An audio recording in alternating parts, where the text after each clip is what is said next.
So get up off your thing. Time is running out. So get up off your thing. How can I know which way to go when everything around me says so? It's a language you don't learn in school. Hanging out in MI. Hanging out in MI. Hanging out in MI. Hanging out in MI. Get up, pursue. You know what you ought to do. It's time to move, it's time to groove. Pursue. You know what you ought to do. It's time to move, it's time to groove.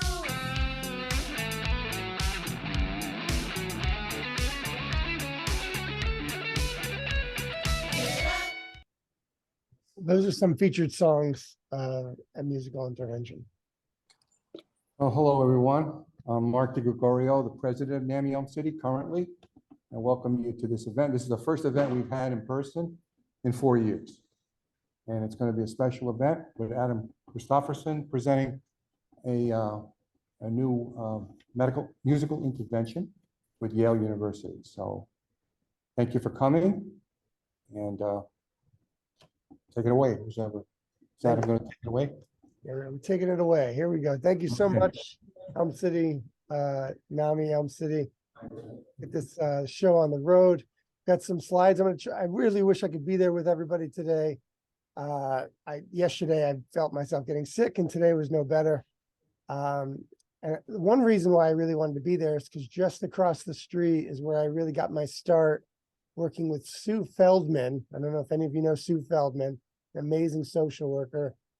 She had a great program called the Village of Power, and it was run through Cornell Scott. It was the Hill Health Center back then, and it was right across the street from the Q House. And I got a chance to write music with the ladies there who were struggling with dual diagnosis and all kinds of challenges. And I just remember cutting me a check and making that like impact and helping them with their website and getting involved and seeing that there's some way I could use my creativity. So really key location you got over there, you guys chose, and I really wish that I was there with you in person. So let's do our best to get through this. We have a special guest with us in the audience that'll share some testimony, and let's get going. The land of QR codes. Here's a quick video.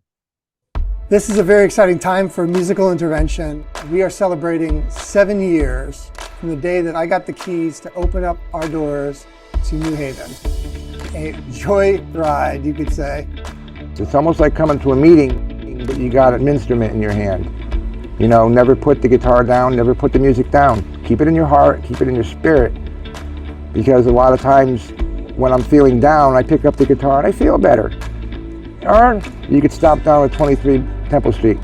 And you know what? Somebody's walking in the door, somebody's standing on the other side with a smile on their face with the same problem. When I come to musical intervention, I feel that I'm a part of the family. It keeps me out of trouble. It keeps me out of being on the streets.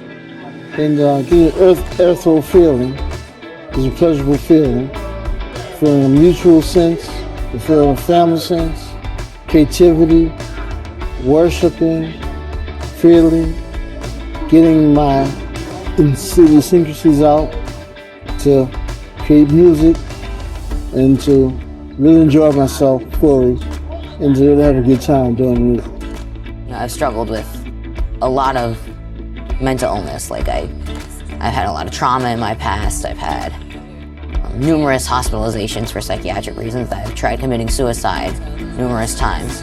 A lot of times when I'm in hospitals or, you know, in places like residential places, I don't feel much like a person because I feel like people are just there to do whatever and I'm just kind of going through the day-to-day things. But when I listen to music and when I play music and when I come to musical intervention, I feel like I'm a person again.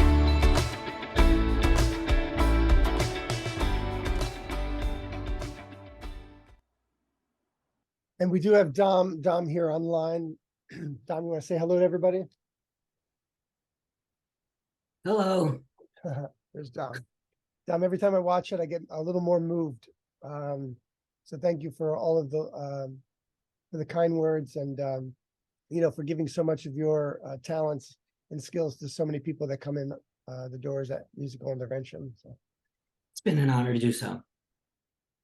So music is a place. This is something I discovered when I started playing drums as a child. I could go to a safe place in music. And,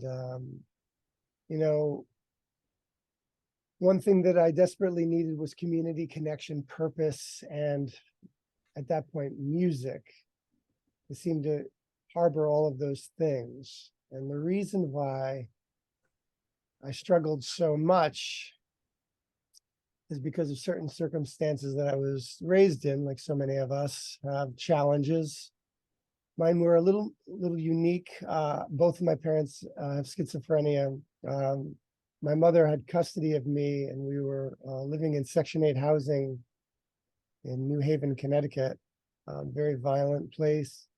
Eventually, my mother wanted to get a gun to protect herself. And the state found out and put me into foster care for some time before I met my paternal grandmother. And she raised me on Swedish pancakes. It was the greatest thing in the world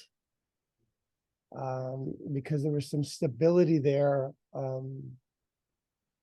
Although at that point, my father really was struggling with alcoholism, and it was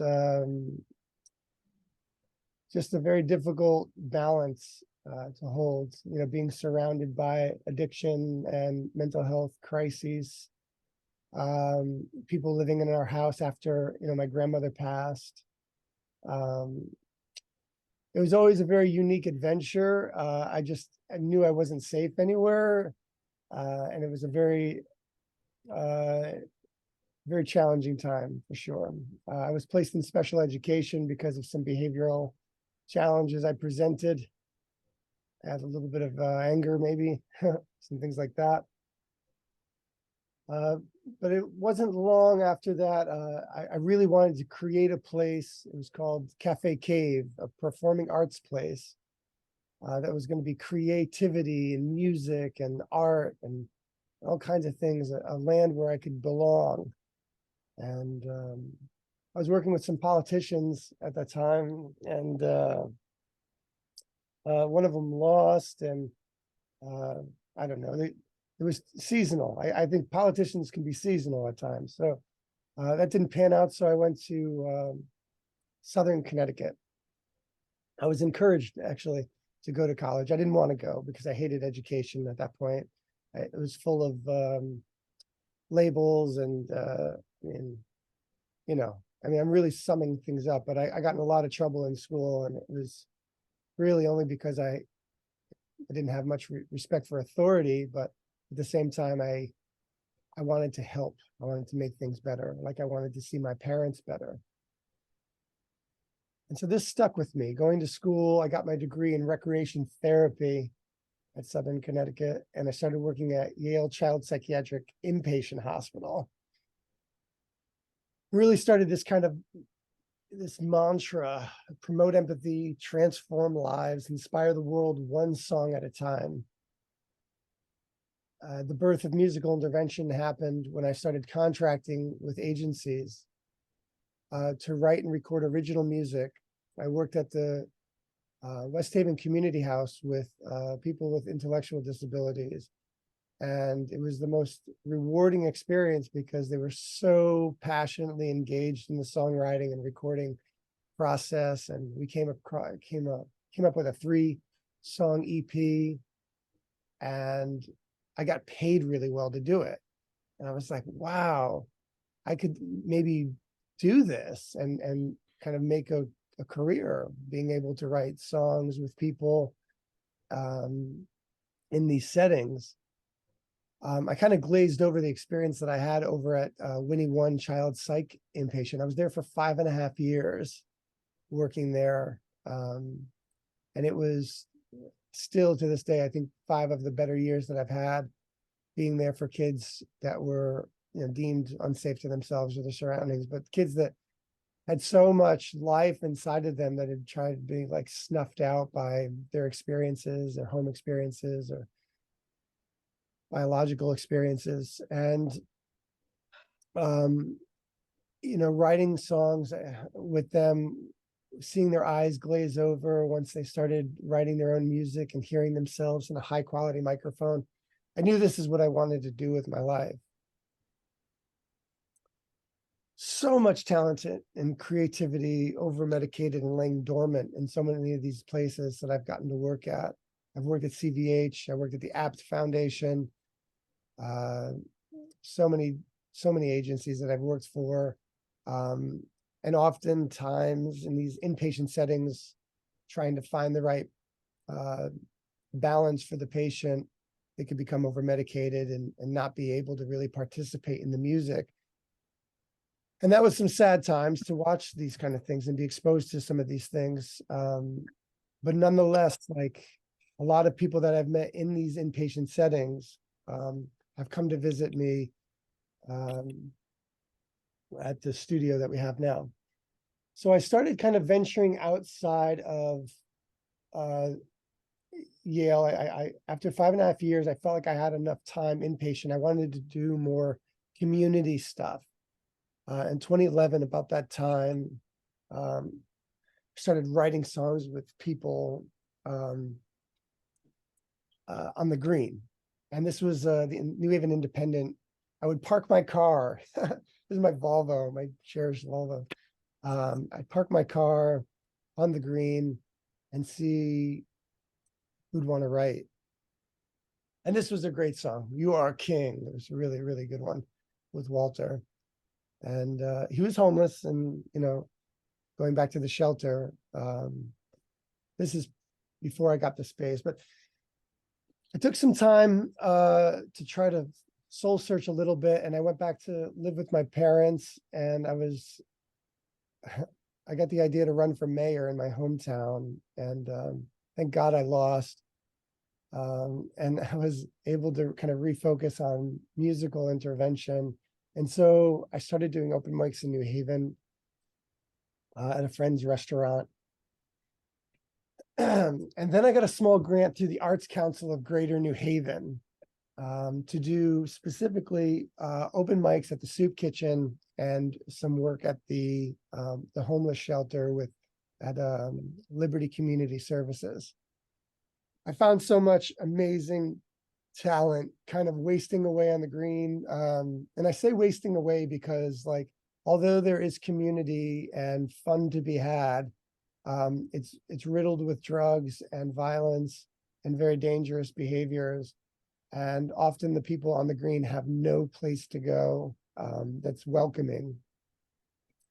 And so this dream that I had back in, at 17 years old to open up a space, it wasn't as clinical. It was just supposed to be a performing arts thing.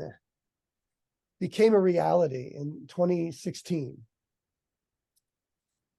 Excuse me. Take it in, look at it. It's the coolest thing you've ever seen in New Haven, no doubt. I mean, Yale has some really great stuff too, but this is really raw and real. Amen Ra had done most of the artwork on here. Somebody I met at the Starbucks. He was homeless, and he was my overnight security here, doing art late night. I commissioned all of these pieces, and he was really my sidekick because he was so encouraging. And this was really run on passion and no money whatsoever. Project Storefront gave me the keys for 6 months, rent-free and utilities-free. And then Bob Cole at CMHC saw an article and brought me in for a few contracts with CMHC to record music there. And so I just started taking that money and the money that I was making at the APT Foundation and putting it into this overhead that started taking off. And it was really expensive, and we weren't charging anything. Maybe there was like donations and stuff like that, but so about 3 years into it, Demas, I had some meetings with Demas, and they contributed $50,000 a year They still do. And CMHC kicked in 18,000, and that really covers a lot of the overhead cost of the facility as far as rent.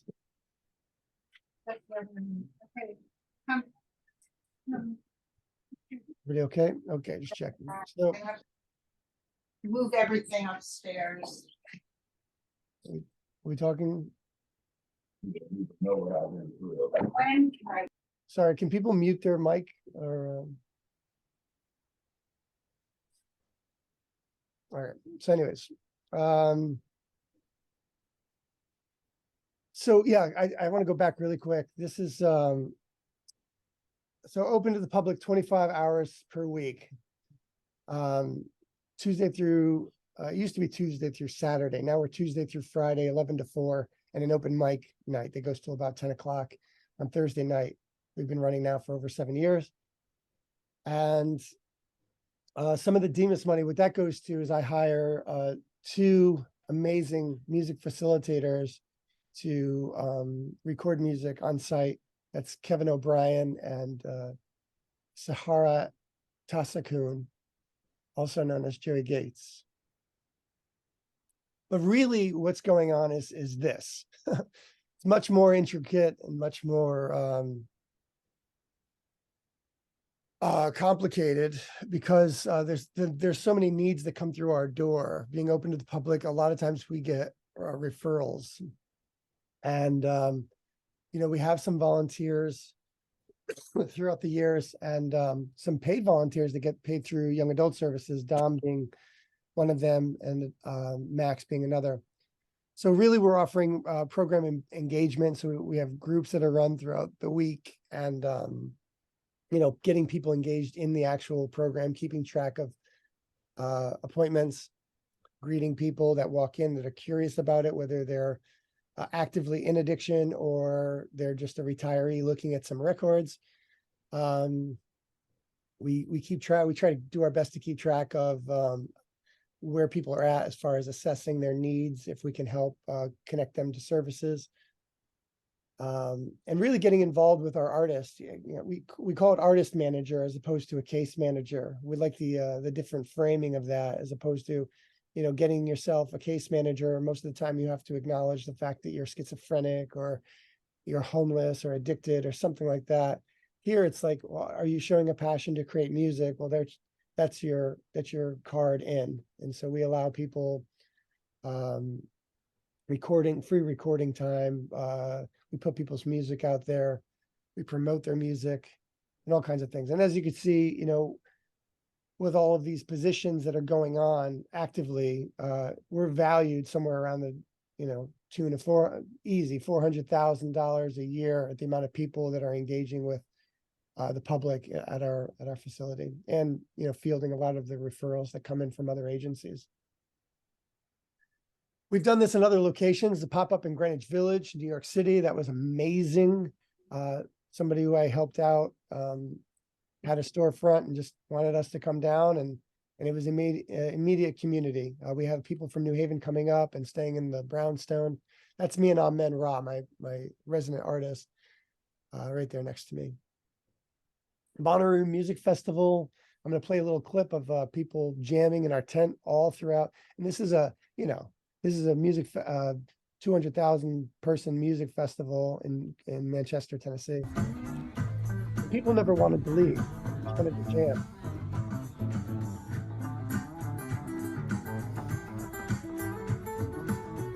Just by providing the platform.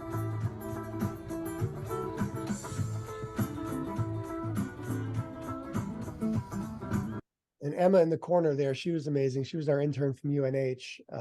And we brought 4 people there and it was a really, really great experience. So through my relationship with Perch, Program for Recovery and Community Health, I met Frank Riley in Scotland. And he went on a voyage to find other people that are doing similar things. And we built this group called Music Beyond All Borders. And this is the European Conference in Belfast pre-COVID.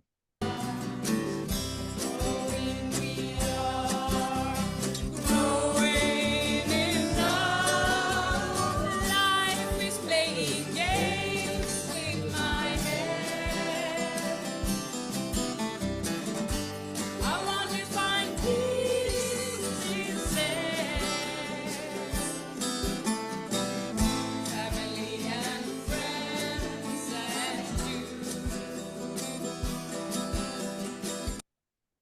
love that. That's bringing me back, actually.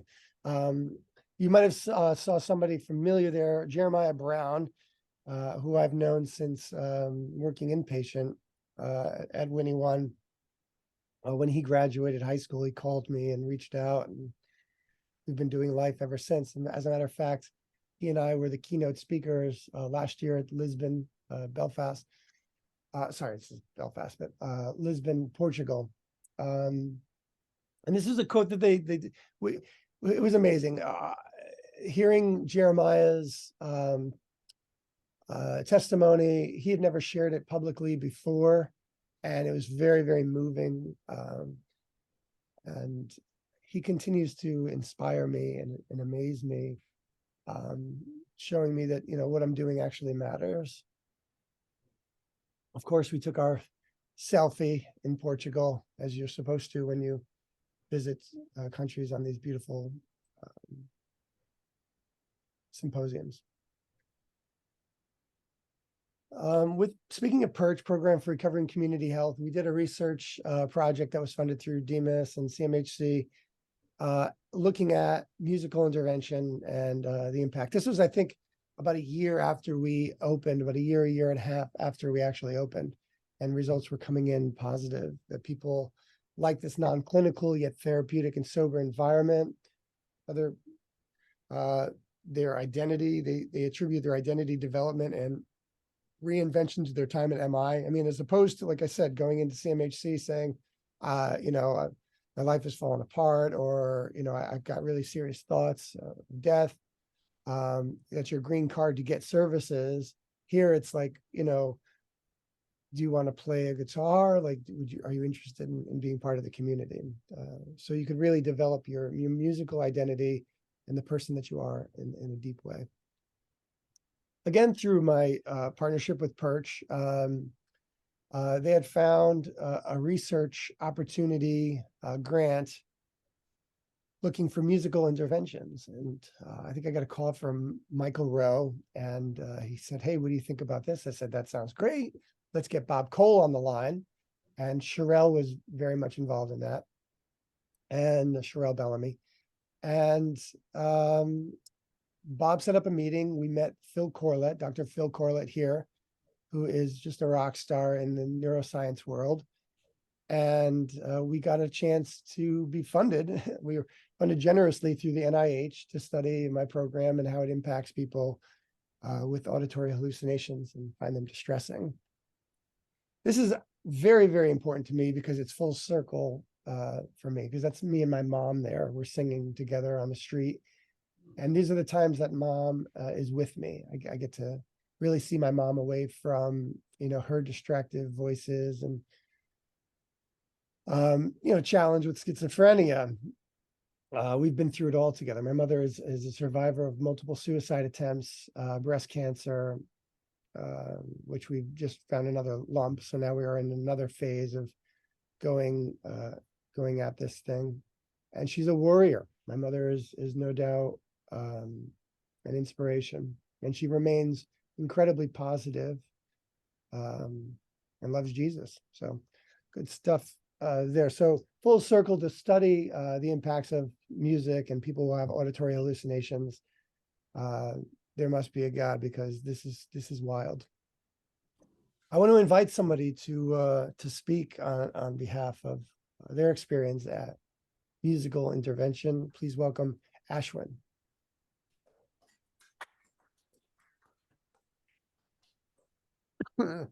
Switch the camera for you. We'll get some light. I guess that's my cue, huh? All right. So how are you guys doing? My name is Ashwin Mather. I'm currently the executive assistant to the CEO, the one and only Adam Christoferson. So I want to start out. I met Adam at CMHC. And when I first met Adam, I came into this large auditorium, and there's about 5 or 10 of us from Continuum of Care and other agencies, and we're sitting there, and I'm thinking to myself, what is this guy possibly going to tell me or teach me in the music world that I don't already know, right? And little did I know absolutely nothing, right? So I I was flabbergasted because when I first came to musical intervention, I said, "Wow, this place really is the truth." And what I mean by the truth is, I mean this place transforms people. Me having schizoaffective disorder and altered personality disorder, um, it really opened my eyes to who I was, right? So I didn't know, who I was for a majority of my life. And musical intervention really gave me that chance to express myself, find myself, and really gave me the chance to figure out who I was as a person. And Adam gave me that opportunity. Adam said, "You know what? You want to do your strengths are business, your strengths are back office, and your strengths are music. Let's combine all those things and let's really figure out who you are, and let's make a holistic Ashwin." And nobody has ever really done that for me. I've gone to several treatment agencies, I've been to several inpatients, several outpatients, and everybody has said, "Well, I don't know what's wrong, you have this and this," but you know as they say, and as I took an RSS course recently, and as they used to say, you're putting a Band-Aid over the problem. You're not actually solving the problem and getting to the root cause. What Adam does is Adam makes me realize who I am, and he makes me flourish in that very moment. And I'm greatly indebted to Adam, and I couldn't repay him even if it took me my whole life. But so thank you, Adam, for that. But I mean, what I also wanted to say is when I go to music intervention today, I see it happening every day with different people.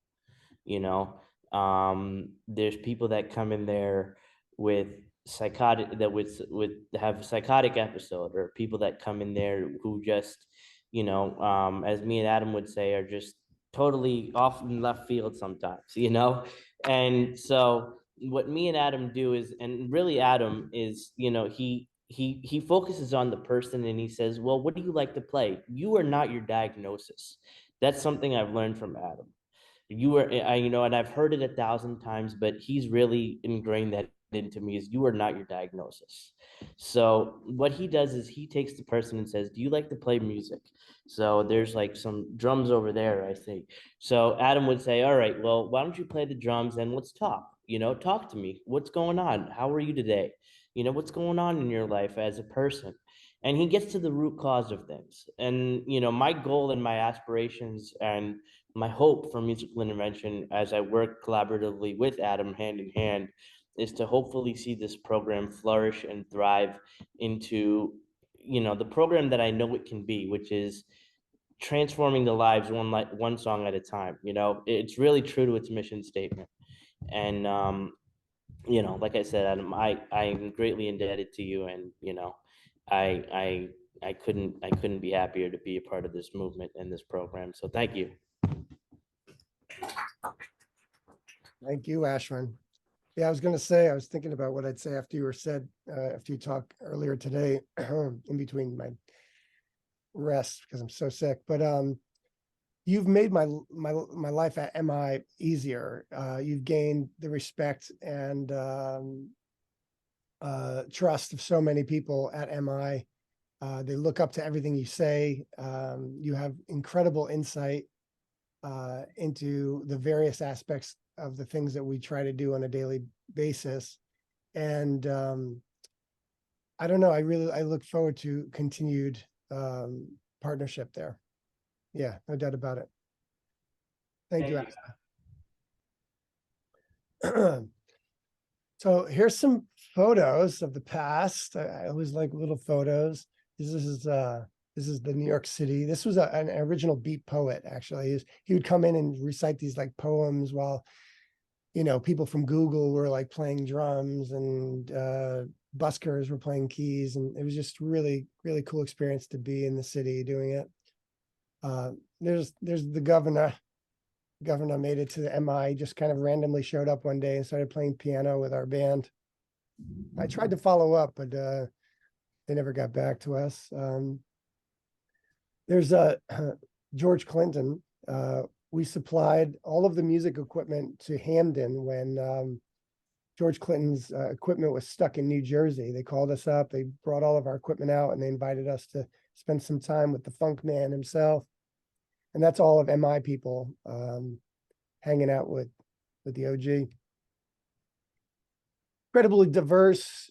I mean, the diversity is I don't think it's happening anywhere else that I know of in such a creative way. There's so many different types of people doing really, really great stuff together. Yeah, it's just, there's nothing like it. However, meeting so many people, especially on the fringe, we lose a few. There's Dom there with the album. We lose a few. So I have a video of people I'd like to pay respects to. Time is running out, so get up off your thing. Hey, y'all ready? This one, y'all in the city. Let's go. We got just us. I think I'm playing. Are y'all playing?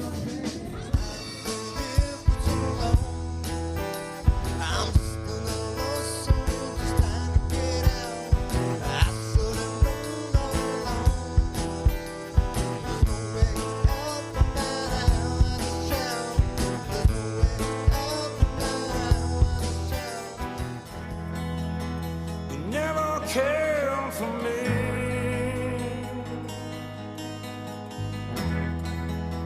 You never sell your life.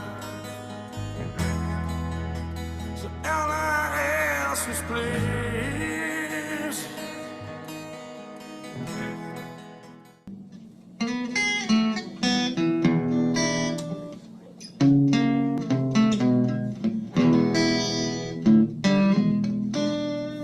Just your fool, I must confess.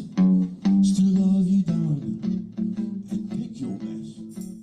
I'd never last word be goodbye.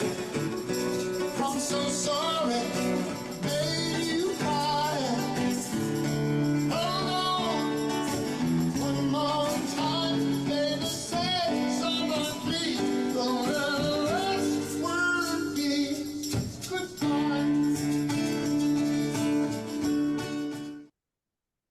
Yeah. So it's a hard process. The last performer, that was my uncle, Oren, who recently passed away. Here in the circle, in the black and white picture in the middle is Michael Goodwin. He was my mentor. He taught me how to write songs. He showed me the guitar. Basically built on everything here. And I have deep relationships with all these people, and they will be missed, but they live on in the spirit in musical intervention for sure. Here's an update on Michael Rodriguez. You might have saw a video of him earlier. We miss him a lot. He'll tell you what's going on. Hi, Mike Rodriguez here. I got a call earlier. I just wanted to let people know I decided to move to Florida. It doesn't get any better than this because I decided to make a change in my life. I'm going to be 60 years old in November. Along the lines in life, I ran into a place called musical intervention. My life changed, drastically. In the 7 years that I was there, what I want to do is, let everybody know life does get better. I couldn't be happier now. I gave myself a second chance. I prayed to God. I said, not for nothing, but it's either that or below sea level. And I didn't want that. I made a choice to move and to move on. Working down here, it's a lot easier. You know what I mean? Of course, you got to deal with the heat and stuff like that. But mentally, physically, and emotionally, I got somewhere. You know what I mean? I got somewhere, and I got a very good support system. It doesn't get any better than that. Yeah, you're in Florida. He's got a nice thing going. We miss him very much. He was our resident guitar player. And I've just known him in so many different settings, and to see him fall in love and having a good opportunity open up for all of that work that he had done for his sobriety, open up, and now he's got a beautiful thing going for himself in Florida. Really rewarding. So let's imagine more locations. Let's imagine what it's like to actually be funded, have this thing have sustainability way beyond my own reach. That's really what I want to see for musical intervention to take on a life of its own, to carry on, because it means so much. And just like I can't be there today because I'm sick, it shouldn't depend on one person. And the team that we've assembled on such a shoestring budget is remarkable. It's grace, and it's amazing to see people wanting to do these things, especially our two music facilitators who have really almost three facilitators now, but two facilitators taking on this dream that I started and seeing that it can go on to another generation. And it's really powerful. So we'll end in song because there's no better way. This is from the TED Talk where I invited Jeremiah up. Remember Jeremiah. Why don't we take a moment and welcome my man, Jeremiah Brown.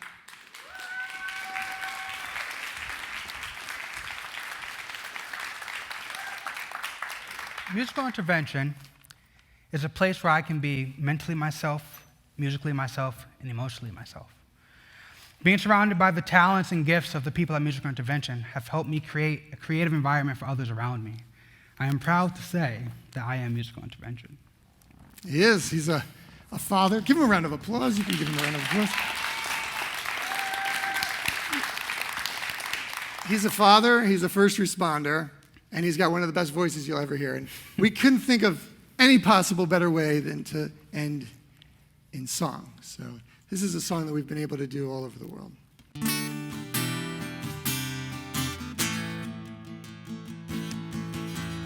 Keep the peace, every boy and girl. Give it time to get around the world.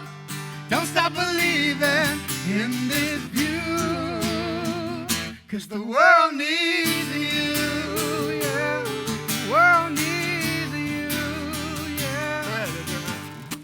Give it time to find yourself. Be nice to each other and respect your help. Love each other in the lonely times, 'cause the world needs you, yeah. The world needs you, yeah. The world needs you, yeah. The world needs you. No matter what happens, try to hold on tight. In the darkest of times, try to see the light. Try to see the light. Come on. Try to be the light. Let your light shine bright. Come on. Let it shine. 'Cause the world needs you. Yeah. The world needs you. Let's hear you sing out there. The world needs you. The world needs you. 'Cause the world needs you.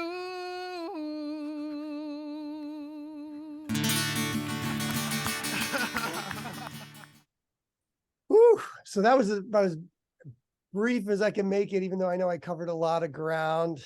But you know how it goes. So creative mind sometimes needs a manager.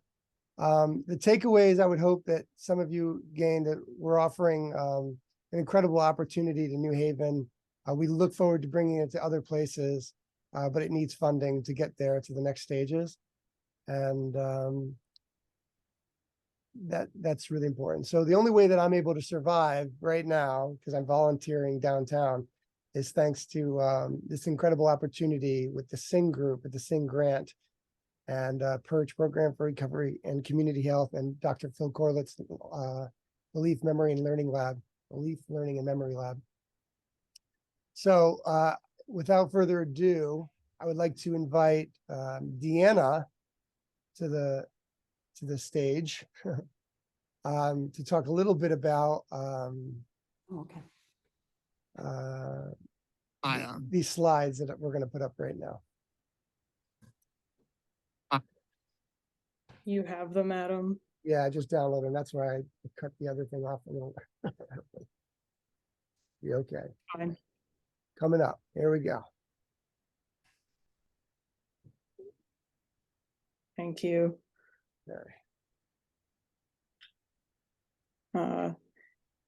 Yeah, so my name's Deanna. I'm part of Dr. Phil Carlet's Belief Lab. I'm pretty sure you saw this picture earlier in Adam's presentation. As he mentioned, we've partnered with him in this study that's exploring how music benefits people who experience distressing auditory hallucinations. So, I really, it's hard to follow Adam because he's just so incredible, and I've heard his story many times now, and every time I hear it, I get quite emotional myself, just because he's touched so many lives, and he's certainly touched mine too, and it's really a blessing to work on this project with him and our entire team. And I'm really excited to tell you today a bit more about our study and some of our preliminary findings, and also give you more information about the study in case you know anyone who might be interested in participating. So Adam, if you wouldn't mind. Cool. So yeah, I mean, really what we're going for is, as is pretty evident from what Adam said, song making in a group creates a safe space for people to express themselves and to connect with others. And it's really by giving people this opportunity to create with their community that they are able to build more trust in themselves and other people, also get more of a sense of agency. And it's by doing all of these things that people are less distressed, experience less negative voice hearing, and are less paranoid. So that's wonderful. But you might wonder, how do you even go about studying that? I mean, we get people together and make music, but where's the neuroscience in this? And that's a great question. So what we do is we bring people in for 4 music sessions. So people meet, a group of 5 voice hearers meet with Adam a total of 4 times. And each time they write and record original songs. And before and after this musical intervention, where we get the scientific data for the study is these visits that come before and after, where we have people play some computer games that help us measure how people learn and adapt to their environment. And then we also conduct some interviews pre and post intervention, where we talk to the participants about the role of music in their life, what their mental health experience has been, if they've been in group therapies before, and how they differ from this experience. And really, it's meant to be an opportunity for the participants to tell their story in their own words. But what's also really awesome about this type of qualitative research is that from these interviews, we're able to take out linguistic data about people's pronoun use that's also sheds light on how these interventions are helping people. So before Adam goes to the next slide, because I think the audio from it starts playing right away, I thought the best place to start would be with a song, or at least part of the song from one of our groups. They named themselves The Loopholes, and the song's called Get Up. You might recognize it. Adam played a little bit of it at the beginning. So Adam, feel free to switch to that slide and play as much of it as you want, but switch over when you're ready.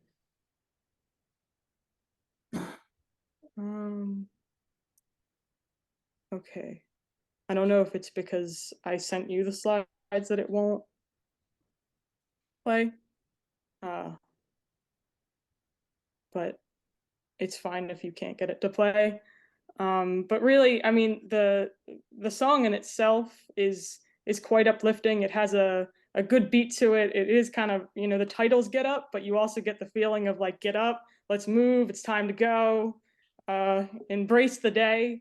And I think that what's really incredible about this is that, that might be the song lyrics, but not only is that the song lyrics, but people really seem to come away from this experience carrying those positive feelings and that positive energy with them beyond the completion of the study. So if you want to go to the next slide, that would be good.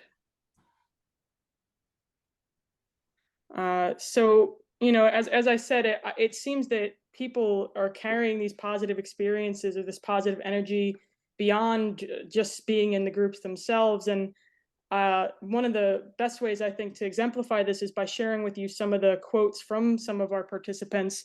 So these are different participants post-intervention, and they've shared a lot of different things with us. These are some of the ones that have stuck the most with me and are what really encouraged me to keep pushing along myself. One person said, you know, music soothes the soul. When you're feeling down, it can help you feel better. When you're lonely, it can comfort you. Someone else said that while they were in the music groups, the voices were less loud and less there, probably because they were having so much fun. And yet another person said that it seemed, you know, kind of stupid, but their voice hearing seemed to be less after the musical intervention. And that's just amazing to hear. And it's inspirational as to why we do this research. And I would say that these changes that people are sharing with us, we also see this reflected in their linguistic data, which is what I mentioned earlier. So Adam, if you wouldn't mind going to the next one, thanks. So what you're seeing here is a graph that's showing people's use of the pronoun I pre and post musical intervention. And as you'll see, post musical intervention or post song making, people's use of the pronoun I is less. And you might wonder, well, why does this matter? What does this even mean? And the relevance or the reason why is seen on the next slide. Thank you. Where what you're seeing here is there was a previous study that was published that showed in both interviews and blog posts, people's use of the word I was higher when they were more distressed. So people experiencing psychosis, people with chronic illness, both those populations use the word I more frequently than, say, healthy controls. And so that, like I said, it's really pointing to people use that word I more frequently when they're distressed. So then if you come back to our data is showing that, you know, people are using I less often after only 4 music sessions, which is incredible. So you see this change after only 4 music sessions, and that this change is pointing to a shift in their level of distress. So they're less distressed after working with Adam and with one another after 4 sessions, which is truly incredible. If please go to the next one. We've also seen some other changes in people's language use. For example, people are using more affiliative language, which includes words such as we, our, us, friend. So after musical intervention, they're feeling more connected with other people, and that's also expressed in their language use. And we also see that people's level of paranoia post-intervention, people who are less paranoid post-intervention, if you'd please pull up the other graph, thank you. People who are less paranoid post-intervention are the same people that are using the word they less frequently in their post-intervention interviews. So really all of these data taken together point to people are experiencing less negative voices after the musical intervention, they're less paranoid, and they also are feeling more connected with their community. And it seems that this connection with people in their community and the ability to express themselves goes a long way in their healing journey. And it's really exciting findings such as these that have gave us the go-ahead from the National Institute of Mental Health into our second phase of this study. So now what we're trying to look at is really figure out what parts of the song-making experience are most beneficial to people. So to kind of pull apart what the most helpful part of this experience is, we have 4 different types of music groups now. So we have the song-making group as before, but we also have groups where people come in and sing karaoke, and then other groups where people listen to music, either that the participants select, so we go around and the participants select the music, or music that's selected ahead of time by the facilitator. So still a lot of different types of music, but nevertheless selected by the facilitator. And the idea here, again, is that people, or what we're trying to get out here is pulling apart which part of this intervention is most helpful for people. So is it that they create together? Is it the creative that sense of agency that they have from creating with one another, or is it just gathering in a group with people who also have voice hearing experiences? Like, what is it that's really making this experience so positive for people? And it's still early days. We're actually right now running our fourth group, which would round out us running one of each types of these groups. So these are the data from the first three groups, which people are randomly assigned to. So we have the song making group, the karaoke group, and the participant playlist group. And what we've seen so far is that all of these interventions, across all of these interventions, people's use of I is lower post-intervention. And as I mentioned earlier, this decreased use of I seems to be related to people's level of distress. So after all of these interventions, people are less distressed, which is really lovely to see. And we're really looking forward to having more of these groups run so that we're able to look at not only changes in their use of I, but their level of paranoia and their voice hearing experiences. So that really the meat of this study and what the purpose of was its purpose to begin with. And from there, like I said, this is an ongoing study. We have about 1.5 to 2 years left. We're actively looking for participants. So if anybody knows anyone who might be interested, we're really looking for people between the ages of 18 to 65, people who hear distressing voices at least one time a week, and are, most importantly, interested in coming together with other people and doing something music related. So if you know anybody who would be interested, even just in learning more, talking to us, we'd be happy to talk with them and share more information. They also get $700 for doing it if they complete the study, and that helps too, right? And just to drive home the point, if from what I've said so far hasn't already shown you, in addition to what Adam said, that this intervention, music making and being with others is really helpful and that people enjoy it.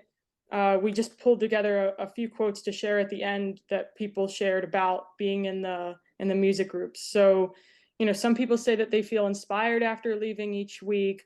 Others said it was great to have something to look forward to every week. It gave them somewhere to go. It gave them something to do. They enjoyed creating. And, of course, as I'm sure everybody can feel just from listening to Adam, Adam's a wonderful person to work with and inspiring to all of us. So yeah, that's what I've got. But thank you all for listening. And again, Adam, thank you for the incredible work that you do. You really touch a lot of lives, and that's awesome. Thank you, Deanna. Thank you, Singh. Thank you, Perch. Thank you, Belief Lab. And NAMI Elm City, thank you so much for having us and sharing our story.